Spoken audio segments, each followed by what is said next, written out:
CHS veiled news video with Comrade General. President Donald Trump designated North Korea a state sponsor of terrorism on Monday, allowing the United States to impose additional sanctions and penalties against Pyongyang as it continues to pursue nuclear weapons program. The Republican president, who has traded personal barbs and insults with North Korean leader Kim Jong-un, said the Treasury Department will announce the additional sanctions against North Korea on Tuesday. The designation came a week after Trump's return from a 12-day, five-nation trip to Asia, in which the U.S. president made containing North Korea's nuclear ambitions a centerpiece of his discussions with the world leaders. Quote, "Today, the United States is designating North Korea as a state sponsor of terrorism," Trump told reporters at the White House. "Should have happened a long time ago." Some experts and U.S. officials speaking privately have argued that North Korea does not meet the criteria for the designation, which requires evidence that a state has, quote, "reportedly provided support for acts of international terrorism." Experts also say that the move will be largely symbolic as North Korea is already heavily sanctioned by the United States.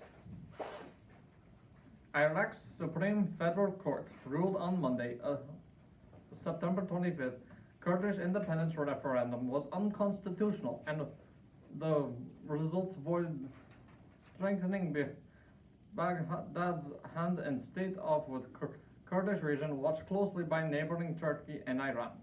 The Kurdish regional government did not directly say whether it accepted the effective cancellation of the vote, but its new prime minister called for a third party to oversee talks between Iraq's central government and the Kurds. The KRG also called on the International Committee, including the United Nations, European Union, and non-governmental organizations, to intervene and help lift what it called, quote, "restrictive sanctions imposed by Baghdad in retaliation for the referendum." Kurds voted overwhelmingly to break away from Iraq in the referendum, defying the central government in Baghdad and alarming neighboring Turkey and Iran, who have their own Kurdish minorities. Quote, "The federal court issued the decision to consider the Kurdish region's referendum unconstitutional, and this ruling is final," a court spokesman said. Quote, "The power of the ruling should now cancel the results of a referendum. The court is responsible for settling disputes between Iraq's central government and its regions, including Kurdistan. The verdict is not subject to appeal." A statement from Iraq's Prime Minister Haidar al-Abadi said, quote, "We call upon everyone to avoid taking any steps which violate the Constitution and law."